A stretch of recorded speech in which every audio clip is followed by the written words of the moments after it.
بسم الله الرحمن الرحيم.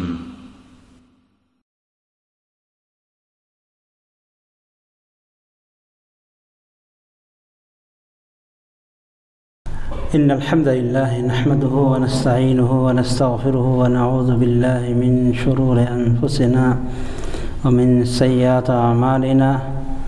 من يهده الله فلا مضل له ومن يضلل فلا هادي له. وأشهد أن لا إله إلا الله وحده لا شريك له. وأشهد أن محمدا عبده ورسوله. أما بعد فإن خير الحديث كتاب الله وخير الهدي هدي محمد صلى الله عليه وسلم وشر الأمور محدثاتها وكل محدثة بدعة وكل بدعة ضلالة وكل ضلالة في النار.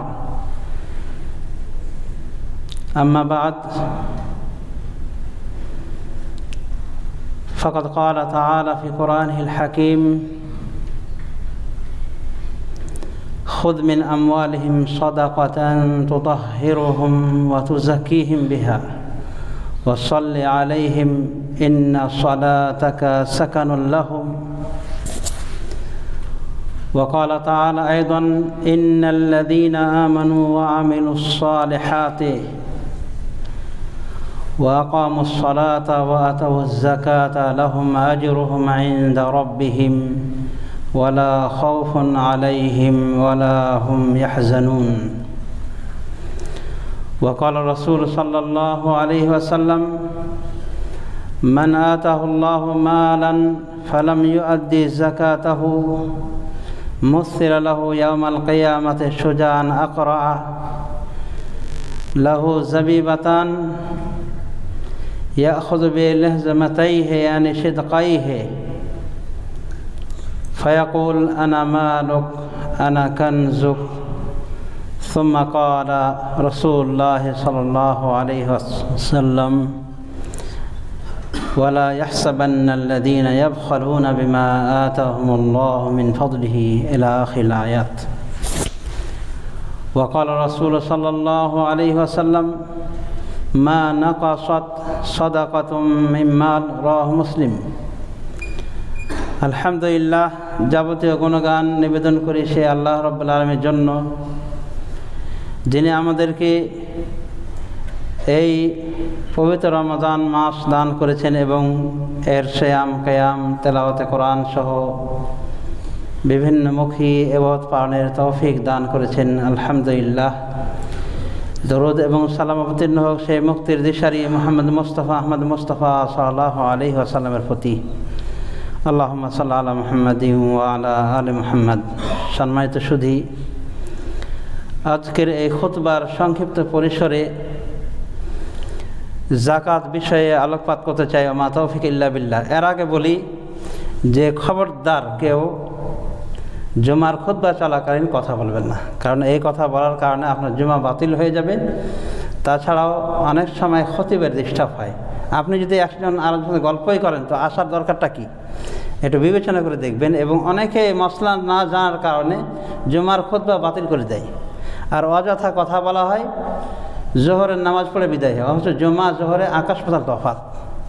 বিষয়টা খেয়াল করবেন প্লিজ, সকলে খেয়াল করবেন। একটাও কথা বলবেন না, যত কথা পেটে আছে খুতবা শেষ দরজা পাশে বা নামাজের পরে কথা বলবেন ইনশাআল্লাহ। কথা বলার অনেক সুযোগ রয়েছে। আজকে যে বিষয় নিয়ে আলোকপাত করতে চেয়েছি সেটি হলো ইসলামের একটি গুরুত্বপূর্ণ রুকন, যাকাত। যে রুকনের স্থান মূলত 3 নম্বর, কিন্তু আমরা ওটাকে 5 নম্বরে উল্লেখ করে থাকি এবং স্থানও দিয়েছি একেবারে 5 নম্বরে। যেমন আমরা বলে থাকি কলেমা, নামাজ, রোজা, হজ, যাকাত। আসলে হবে কলেমা, সালাত, রোজা, হজ, কলেমা, সালাত, যাকাত, রোজা, তারপরে হজ। এটা হলো সিরিয়াল। তো এই যাকাতের সিরিয়াল ইসলামের 5 রুকনের মধ্যে তৃতীয় রুকন, তৃতীয় পর্যায়ে রয়েছে। কলেমা, সালাতের পরে পরে এই যাকাতের স্থান, এবং এই যাকাত একটি গুরুত্বপূর্ণ ইবাদত। এবং এর অনাদায়কারী একজন বড় ধরনের পাপাচারী ব্যক্তি, কবিরা গুনাহগার। রাসূলুল্লাহ সাল্লাল্লাহু আলাইহি ওয়াসাল্লামের জামানায় নিয়মিত সাহাবায়ে কেরাম যাকাত আদায় করতেন। যাকাত আদায়ে গড়িমসিকারী কোনো সাহাবী পাওয়া যায় না। যাদেরকে পাওয়া যেত যাকাত আদায়ে বা আল্লাহর রাস্তায় খরচ করার ক্ষেত্রে ওই গড়িমসিকারী, তারা ছিল মুনাফিক। রাসূলুল্লাহ সাল্লাল্লাহু আলাইহি ওয়াসাল্লামের তিরোধানের পর যাকাত বিষয়ে দেখা গেল কিছু লোক বলল যে আমরা রাসূলুল্লাহ সাল্লাল্লাহু আলাইহি ওয়াসাল্লামের নিকটে যাকাত দিতাম, উনি নাই, আমরা ওনার নিকটে যাকাত দিতাম, উনি নাই, আর দেব না। আবু বকরকে আমরা যাকাত দেব না। তাদের এই মর্মে একটা যুক্তি ছিল যে আল্লাহ সূরা তাওবার ভিতরে বলতেছেন, খুদ মিন আমওয়ালিহিম সাদাকাতান তুতাহহিরুহুম ওয়া তুযাক্কিহিম বিহা, আপনি ওদের ধনসম্পদ থেকে সদকা গ্রহণ করুন, মানে যাকাত গ্রহণ করুন।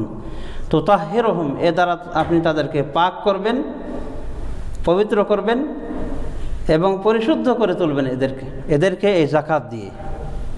ওয়া সাল্লি আলাইহিম, এবং তাদের উপর আপনি দোয়া করুন, রহমতের দোয়া করুন।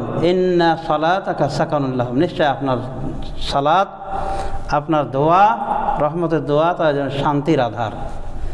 তো তারা যুক্তি দেখালো যে আল্লাহ তার রাসূলকে বলেছেন যাকাত নিতে, আল্লাহ রাসূল নাই, আমরা যাকাত দেব না। মানে খলিফা আল্লাহ রাসূল যে হলেন আবু বকর, আল্লাহ নবীর পরবর্তী খলিফা, তাকে যাকাত দিতে অস্বীকার করল। এদিকে কিছু লোক মুরতাদ হয়ে গেল, দুর্বল ইমানের লোক। তারা বলেছিল যে নবী ছিল, আমরা ইমান এনেছিলাম, নবী শেষ, খালাস, আর ইমান দরকার নেই। আবার তারা কাফের হয়ে গিয়েছিল। তো কিছু লোক কাফের হলো, কিছু লোক মুসলিম হওয়ার পর যাকাত আদায় অস্বীকার করল।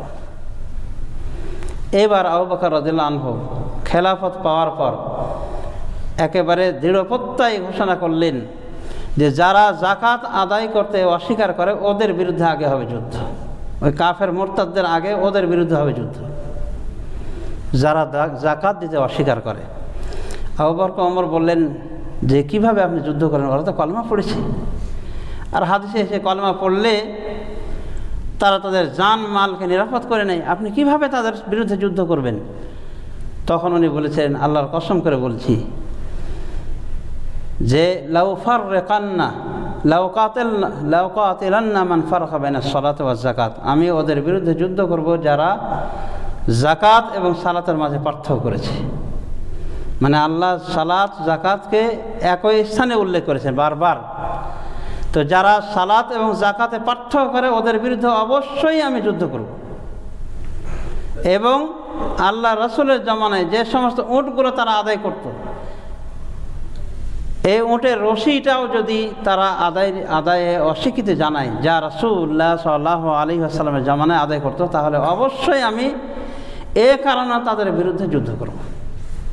যখন দেখলেন আবু বকর দৃঢ় বদ্ধপরিকর যুদ্ধ করার বিষয়ে যাকাত অনাদায়কারীদের বিরুদ্ধে, তখন উনিও বুঝতে পারলেন যে আসলে আল্লাহ আবু বকর হৃদয়টাকে ইসলামের জন্য খুলে দিয়েছেন, উনি সঠিক বুঝেছেন। তো যাকাত আদায়কারীদের বিরুদ্ধে আবু বকর যুদ্ধের ঘোষণা দিয়েছিলেন। সুতরাং যাকাত আদায় না করা কত বড় পাপ, লক্ষ্য করে দেখেন। এই যাকাত আদায় করলে অনেক নেকি। ইসলামে একটা রুকুন আদায় হলো, একটা মহান ইবাদত হলো যাকাত আদায় করা।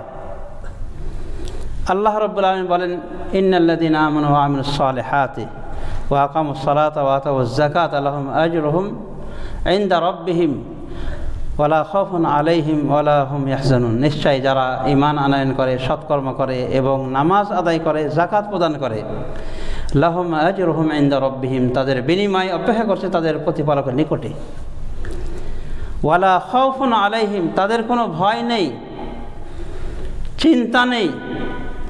ওয়ালা হুম ইয়াহজানুন, তাদের কোনো ভয় নেই, তারা চিন্তিত হবে না।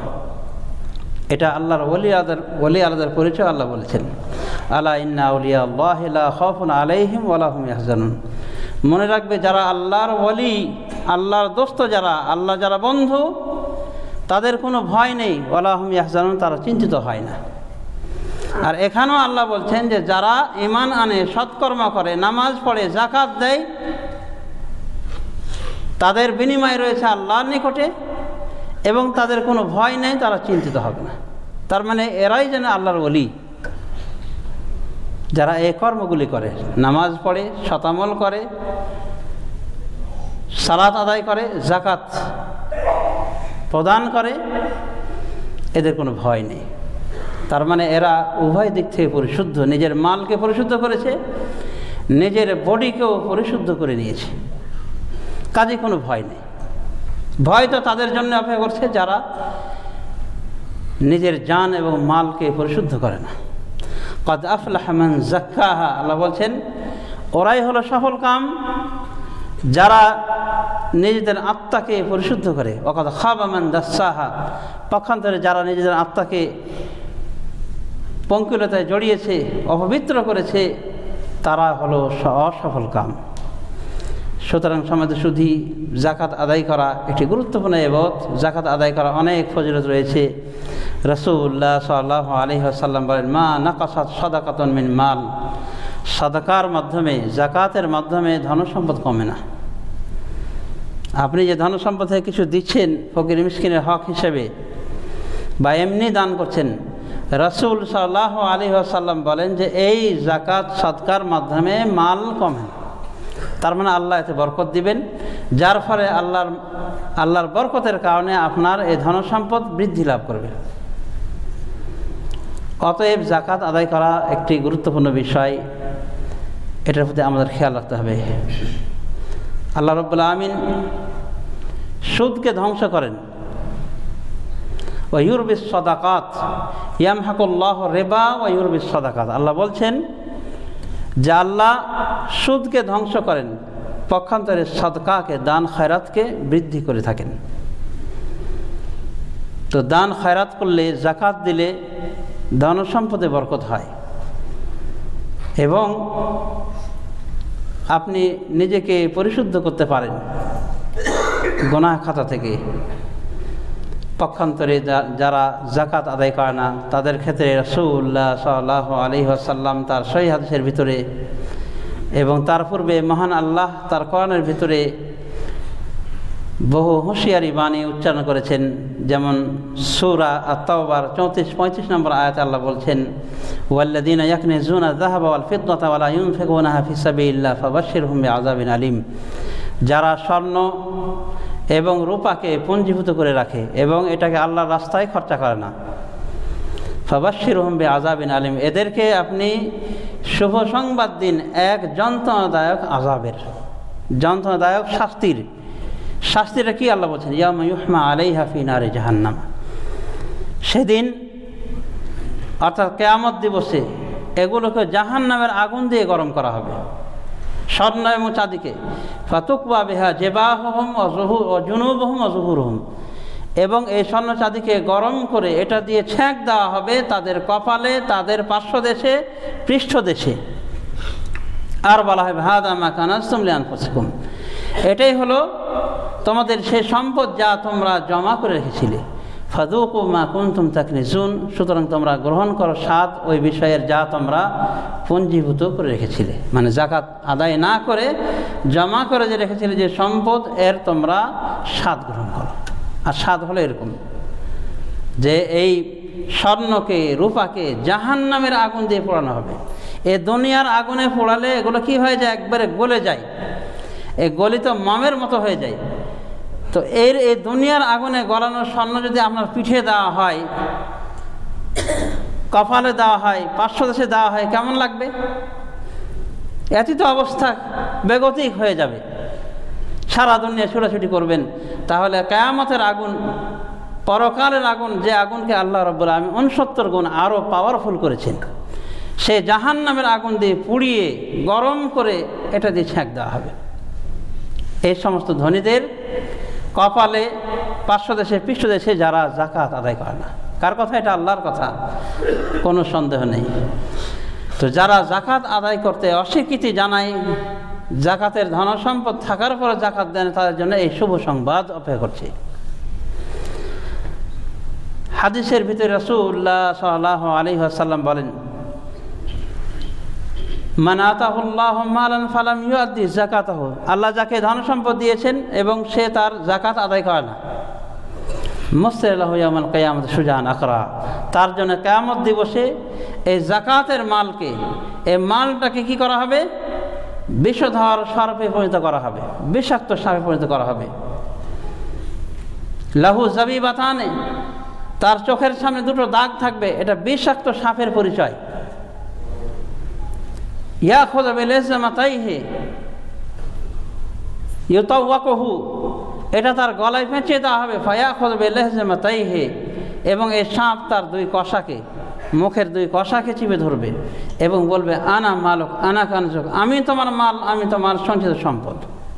এরপর রাসূলুল্লাহ সাল্লাল্লাহু আলাইহি ওয়াসাল্লাম কোরআন কারীম থেকে একটা আয়াত পাঠ করলেন, লা ইয়াহসাবান ওয়া লা ইয়াহসাবান্নাল্লাযীনা ইয়াবখালুনা বিমা আতাহুমুল্লাহু মিন ফাদলিহি, যে আয়াতের পরিপূরক এসেছে, সম্পূর্ণ হয়ে এসেছে এইভাবে, ওয়া লা ইয়াহসাবান্নাল্লাযীনা আতাহুমুল্লাহু মিন ফাদলিহি ওয়া লা ইয়াহসাবান্নাল্লাযীনা ইয়াবখালুনা বিমা আতাহুমুল্লাহু মিন ফাদলিহি খায়রাল লাহুম বাল হুয়া শাররুল লাহুম সায়ুতাওয়াকুনা মা বাখিলু বিহি ইয়াউমাল কিয়ামাহ।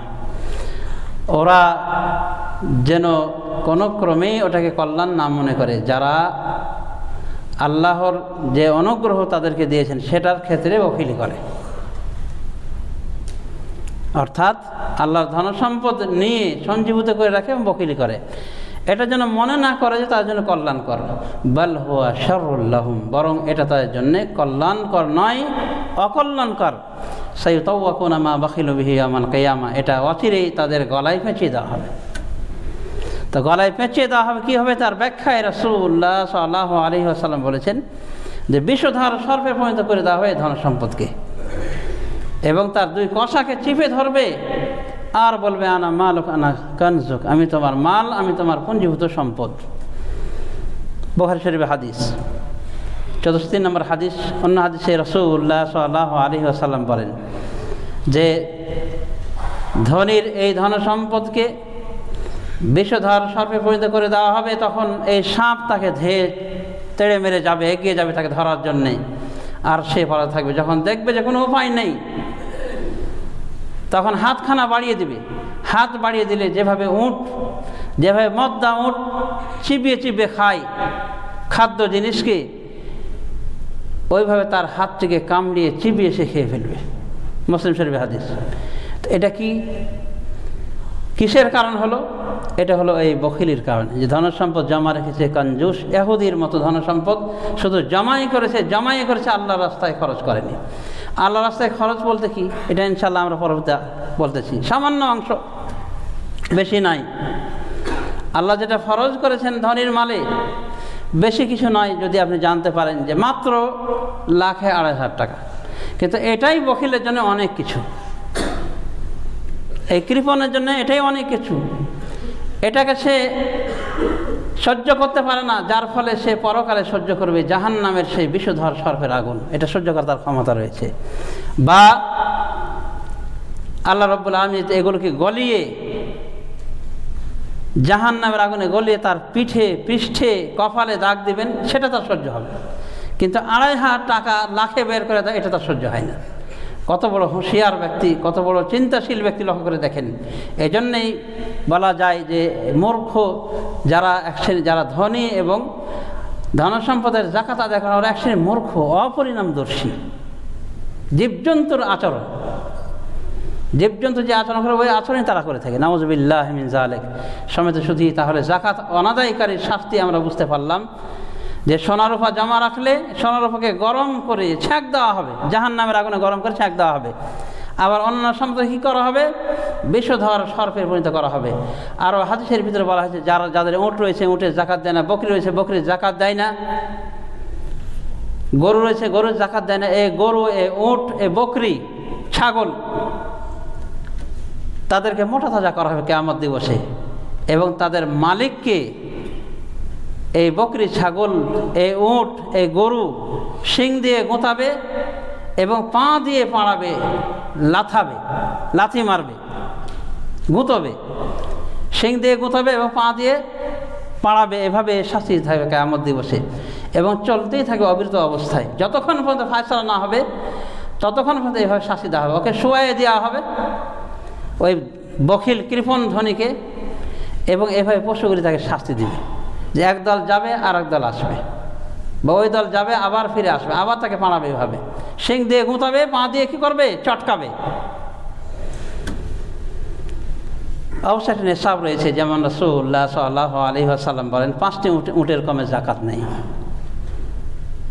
30টি গরুর কমে জাকাত নেই, 40টি বকরির কমে জাকাত নেই, যদি এতটুকু সম্পদ থেকে থাকে, গবাদি পশু যদি থেকে থাকে।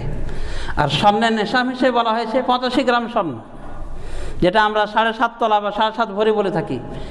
আর রূপার নেশাবে 595 গ্রাম, এই পরিমাণ যদি থেকে থাকে, আর এগুলোর ওপর দিয়ে 1 বছর অতিক্রান্ত হয়, এরপর সে জাকাত আদায় করেনি, তাহলে আল্লাহ রাব্বুল আলামিন তাকে এই শাস্তি দিবেন, বা রাসূলুল্লাহ সাল্লাল্লাহু আলাইহি ওয়াসাল্লাম যে শাস্তির কথা বলেছে সে শাস্তিযোগ্য অপরাধী হবে জাকাত অনাদায়কারী ব্যক্তি। সমাজে শুধু তাহলে আমরা বুঝতে পারলাম যে বখিলে করা মানে নিজের ধ্বংস টেনে আনা, নিজের জীবনকে বিপন্ন করে ফেলা, আখিরাতের জীবনকে নষ্ট করে ফেলা।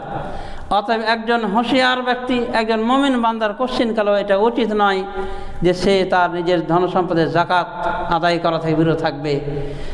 এই ধন সম্পদের মায়া মমতায় সে দুনিয়া থেকে বিদায় গ্রহণ করবে এবং পরকালে নিজেকে এভাবে জাহান্নামের আযাবের দিকে, শাস্তির দিকে ঠেলে দিবে।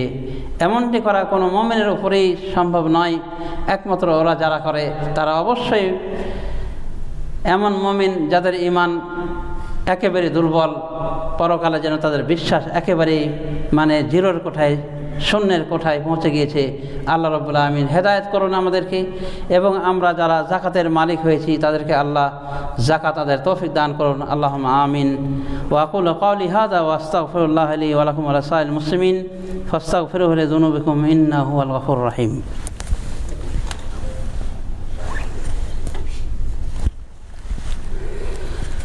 আলহামদুলিল্লাহ ওয়াসসালাতু ওয়াসসালামু আলা রাসূলিল্লাহ নবিয়িনা মুহাম্মদ ওয়া আলা আলিহি ওয়া সাহবিহি আজমাইন ওয়া মান তাবিআহুম বিইহসানিন ইলা ইয়াউমিদ্দিন, আম্মা বাদ। সম্মানিত সুধী, তাহলে আমরা এতক্ষণ জাকাতের আলোচনা শুনে আসলাম, জাকাতের বিষয়ে, যে জাকাতের বিধান কি, জাকাত একটি ইসলামের গুরুত্বপূর্ণ রুকন এবং ইসলামের তৃতীয় রুকন, এটা আমরা বুঝতে পারলাম। আদায় করলে কি ফায়দা বুঝতে পারলাম, অনাদায়ে কি শাস্তি তাও বুঝতে পারলাম। আসুন এবার আমরা জেনে নেওয়ার চেষ্টা করি জাকাতের নেশাবটি আরও বিস্তারিতভাবে। আমাদের হাতে বিশেষ করে টাকা পয়সা, অর্থকড়ি এগুলো থাকে, এগুলোর জাকাতের বেশি প্রয়োজন, মাসলা জানার বেশি প্রয়োজন হয়। তো স্বর্ণ নেশাবে অথবা রূপার নেশাবে আমাদের জাকাত আদায় করতে হবে। তার মানে স্বর্ণ যদি 85 গ্রাম হয় এবং 1 বছর অতিক্রান্ত হয় এর উপরে, তাহলে জাকাত দিতে হবে। কি পরিমাণ জাকাত দিতে হবে? 40 ভাগের 1 ভাগ অথবা শতকরা 2.5 টাকা, একই হিসাব। অনুরূপভাবে রূপা, যদি কারোর কাছে রূপা থাকে 595 গ্রাম, যেটা 52.5 ভরি বলা হয়ে থাকে, এই পরিমাণ যদি থেকে থাকে বা এই পরিমাণ টাকা থেকে থাকে এবং 1 বছর পার হয় এই টাকার উপর অথবা এই রূপার উপর, তাহলে বছর অতিক্রান্ত হওয়ার পর জাকাত আদায় করতে হবে। একই হিসাব, যে শতকরা 2.5 টাকা বা 40 ভাগের 1 ভাগ। বা আরেকটা হিসাব বুঝতে পারেন যে লাখে 2,500। এটা কি বেশি কিছু চেয়েছেন আল্লাহ? আপনার তো আরও অনেক কিছু করা দরকার মানবতার কারণে। আপনার গরিব আত্মীয় স্বজন রয়েছে, পাশে আপনার প্রতিবেশী রয়েছে, তাদের প্রতি আপনার খেয়াল রাখা উচিত। রাসূলুল্লাহ সাল্লাল্লাহু আলাইহি ওয়াসাল্লাম বলেছেন, ওই ব্যক্তি মুমিন নয় যে ব্যক্তি পরিতৃপ্ত আকারে রাত্রি যাপন করেছে, অর্থাৎ তার পাশেই তার প্রতিবেশী ক্ষুধার্ত অবস্থায় রাত্রি যাপন করেছে। তা আপনি নিজের অর্থ থেকে দেবেন, এটাই আপনার ঈমানের দাবি। সেখানে আপনি নিজের অর্থ থেকে দিলেন না, জাকাত থেকেও দিলেন না, কেমন হলো? তাহলে কত বড় অমানুষ চিন্তা করে দেখেন আপনি।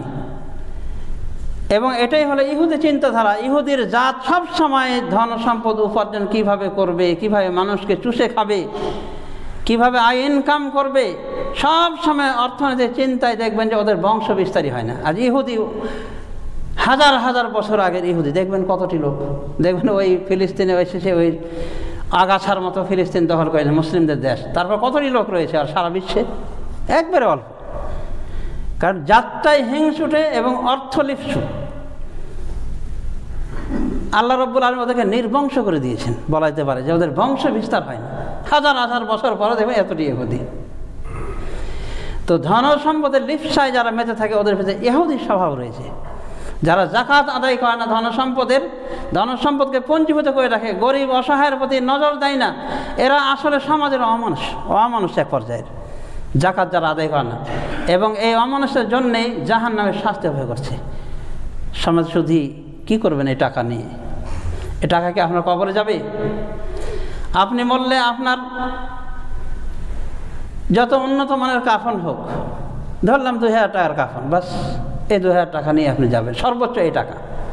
অথচ কাফন 1000 টাকা তো পাওয়া যেতে পারে, 1200 টাকা তো পাওয়া যেতে পারে। তা আপনি সর্বোচ্চ 2000 টাকার বা 3000 ধরলাম, 5000ই ধরলাম, এর বেশি। এটা আপনার দুনিয়ার সম্পদ যা আপনি নিয়ে যাবেন। তাহলে পরকালকে কানা করে, পরকালের শাস্তিকে আপনি ফরজ করে নিয়ে আপনি মাথায় এত বড় দায়িত্ব নিয়ে চলে যাচ্ছেন যে আপনার পরকাল কানা, সংসার সাজাতে গিয়ে আপনার জিন্দগি বেকার করে আপনি চলে যাচ্ছেন দুনিয়া থেকে। এটা কোনো ইমানদার মানুষের কর্ম হতেই পারে না। অতএব বন্ধুরা সাবধান, কথায় বলে কানা মনে মনে জানা। কেউ কারি ব্যাংক ব্যালেন্স দেখে না, কার ব্যাংকে কতটুকু রয়েছে। তবে চিন্তা ভাবনা করে দেখেন আপনি যে বিদেশ করছেন এতদিন থেকে টাকা পয়সা জড়ো হয়েছে কিনা। যদি ব্যাংকে জড়ো হয়ে থাকে, জমা হয়ে থাকে, তাহলে এই জাকাত আদায় করার চেষ্টা করেন। অবশ্যই আদায় করবেন। আপনি মুসলিম হিসেবে এটাই দাবি, আপনার ঈমানের দাবিতে আপনি জাকাত আদায় করবেন। কারণ একজন মুমিন ব্যক্তি কোরআন হাদিসের এই জাতীয় কঠোর বাণী শোনার পরও চুপ থাকতে পারে না। অবশ্যই সে তার ধন সম্পদের জাকাত আদায় করবে। অতএব সতর্ক থাকুন, সাবধান থাকুন এই জাকাত আদায়ের বিষয়ে। এই সামান্য 1,500 টাকা থেকে বিরত থাকলেন, কিন্তু পরকালে আপনি সেই সাপের নচন খাবেন, সাপের দংশন খেতে বাধ্য হবেন, হাতকে এগিয়ে দেবেন। যে সাপ দেখলেই আপনি পলায়ে যান, সে সময় পলাতে চেষ্টা করুন, কিন্তু উপায় নেই। কারণ ওই সাপ অলৌকিকভাবে ডেকে বলবে আপনাকে, আনা মাল ও আনা কানজুক, আমি তোমার সম্পদ, আমি তোমার মাল, কোথায় যাচ্ছ, নিয়ে যাও আমাকে। তার মানে কোনো উপায় নেই। সময় তো শুধু আমি নিজে ফেসবুকে লক্ষ্য করে দেখছি যে এক সাপ আর এক সাপকে খেয়ে নিল। গোখরা সাপ অজগর সাপকে খেয়ে ফেল। অজগর সাপ তো এমনি মোটা, ওকে কিভাবে চাপিয়ে খেয়ে ফেলছে এ দুনিয়ার সাপ। তো পরকালে যে সাপ স্পেশালভাবে তৈরি করা হবে আপনার ধন সম্পদ থেকে, সে সাপ কত বিষধর সাপ হতে পারে চিন্তা করে দেখেন। একটা বিচ্ছু জাহান্নামের উটের সমান বড়। এই বিশাল বিশাল বিচ্ছু, সাপ সব কিছু অপেক্ষা করছে এই সমস্ত বড় বড় পাপী তাপীদের জন্য, যারা জাকাত আদায় করে না, নামাজ পড়ে না, রোজা রাখে না, হজ করে না, জাকাত দেয় না, অর্থাৎ শুধু মুসলিম, কিন্তু তার মুসলিমের পরিচয় হিসেবে গরু খাওয়া আর খাতনা ছাড়ার কোনো পরিচয় নেই। এরকম মুসলিমদের জন্য এই জাতীয় আযাব এবং গজব অপেক্ষা করছে। সুতরাং শুধু আসুন আমরা জাকাত দেওয়ার চেষ্টা করি। জাকাতের খাত কাদেরকে জাকাত দেবেন সেটাও আল্লাহ রাব্বুল আলামিন বিস্তৃত বর্ণনা করেছেন। তার রাসূলের হাতেও দায়িত্ব দেননি।